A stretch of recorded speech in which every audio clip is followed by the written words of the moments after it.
Peace be upon you, friends. With you is your friend Darum. I ask you to support the channel by subscribing, liking, and posting motivating comments and an enjoyable viewing experience for you. How are you today? I told him. My head hurts and I have a terrible headache. He said, it's normal. Every blogger gets cracked the first time, but then you get used to it. I said to him, what brings you here now? He said, honestly, I have news for you that will not make you happy. I said nervously. What? Say what you have. He said, the Alabataha tribe, after they learned that you had appointed a Muddin for the Dunes tribe, and thus their protection for you was certain, they went to the Al-Sawaram tribe, the former Shind tribe, whose leadership is now assumed by his daughter, Einar. They concluded a truce and alliance with them that ends with your death, or the death of the leader of the Dunes, Maza. I said to him, what is the problem? He said, you seem to be joking. Right. The Dunes tribe is true. It is strong, and may be the strongest tribe that exists now, but it will not breathe when it faces an alliance like the alliance of the Alabataha and Al-Sawarim, and it will not enter a losing war because of the blackness of your eyes. I said, what does that mean? He said, it means that God will reward you greatly. I said, what should we do now? You must find a solution for me, because you are the one who put me in this situation. My eyes started blinking hard when I started screaming at Dajan, and he said to me while smiling, apparently, your husband doesn't like talking. I said to him, leave it now. You must find a solution for me. He said, all you have to do is run away. So I said, run away? Run away to where? Do you want to have my head? Wanted by the Dunes tribe as well? He said, you only have this solution.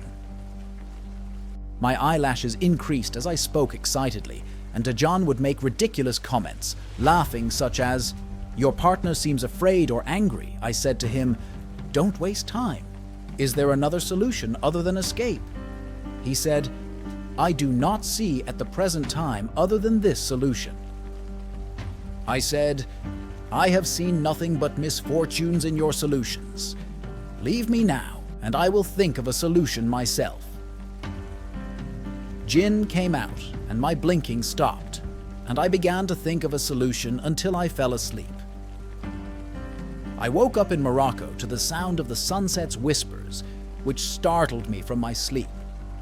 It did not stop until I wrote it down and read within it about the agreement between the Abatar and the Sawaram, and the growing concern of the Dunes tribe regarding this alliance in particular. With the increasing attacks of the rebel, Malus, he began to overthrow some of the masters from the tribe, and they did not have enough time and strength to confront such an alliance. I realized then that I had to leave. I sat at home thinking until the evening, and when midnight, Yund came to spend the night with me. This time her appearance was different, and her hair color was different. She was Yund, but she was not Yund. She was more attractive than the previous night. She approached me and saw the look of amazement and wonder in my eyes and said, Amar has never seen me like this before, but I want you to see me like this. I spent a few hours with her, and before she left, I asked her and said, who is this Malus Yund? She turned her head toward the door and said quietly, why do you ask? I said to her. His name was repeated many times in the blog, but I do not know much about him, and I did not find anything in the books here that talked about him other than the blog about your tribe. She said, we do not know much about him. All we know about him is that he is a believing companion, and this type is the most powerful type of companion, much stronger than any rebellious companion. I said, even your father. She said, even my father. I said, why is this fellow believer chasing you? Because I read in the blog that he killed many of you and recently began killing some of the masters from your tribe? She said, it is very rare for a friend, especially a believer, to seek revenge for his friend, But Malice was different, completely. I said to her, "Is this Malice a relative of Salam, my brother Ammar?" She said, "Yes, and whoever freed him wanted him to kill Salam, but the opposite happened." So I said to her, "How?" "I got things mixed up," she said. "When Salam went to the capital looking for Ammar, he did not find him until he saw him in the market by chance, and Ammar fled from him that day. When Salam decided to stay in the capital until he found his brother, he decided to spend the night in the capital, and he actually spent the night in one of the rented places. But he did not know that the news of his arrival had reached the great magician for whom Ammar was working. So he sent the magician, Jassar, to him, and did not order him to kill him, but said to him, 'He freed his mate, and his mate will kill him on our behalf. We do not want his blood on our hands.' Jassar actually visited Salam in his residence at night, and when Salam opened the door, Jassar read to him one of the talismans for liberating the Quran and left. I said, 'What happened after that?' She said, 'It turns out that Salam's friend converted to Islam a while ago under the influence of Salam, and he loves Salam very much and has no intention of harming him.' I said, 'What is the problem then?' She said, 'Salam's friend appeared to Salam and tried to hug his friend out of joy. So Salam's mind was filled with fear, and he started screaming all night.' I said, 'Yes, it is true. I have heard this before.' Yund continued her speech and said, 'Do you know that Salam's companion sat next to him for the 10 years that his friend was ill until the hour of his death? After Salam's death, Malice swore to avenge his friend and placed Jassar's head on his grave?' I said, 'So Jassar came back to beg your father to forgive him because he needed protection.' She said, 'Exactly.' As soon as Jassar heard of Karin Salem's oath to take revenge on the one who freed him and caused Salem's madness and illness, he realized that he was doomed. He would not be able to prevail over Karin Momin no matter what he did, and he needed the tribe's protection to deter Malice. I said, 'And that is why you hated the one who liberated Jassar.' She said, 'Yes, we had been relieved of Jassar and his misfortunes when he was chained, but after his liberation, we saw nothing but the problems that were dragging the tribe into the abyss day after day.' I said, 'Why don't you kill Jassar yourself then?' She said, 'Killing whoever freed him will not harm me, for I am a princess and have immunity, but killing my brother, who is a prince like me, will throw me into ruin and bring shame to my father.' I said, 'Where is Malice now?' She said, 'We do not know because most of the demons we send to search for him do not carry out their tasks for fear of him. But there are whispers saying that he returned and lived in Salem's house to stay with Salem's children and grandchildren.' At that moment, I remembered that man who advised me at the mosque and took me to Ammar's house, and I thought to myself, could he be Malice? I asked Yund, and I said to her, 'Why don't you attack Salem's house with a large force? Because no matter how strong Malice is, he will not be superior to your huge numbers.'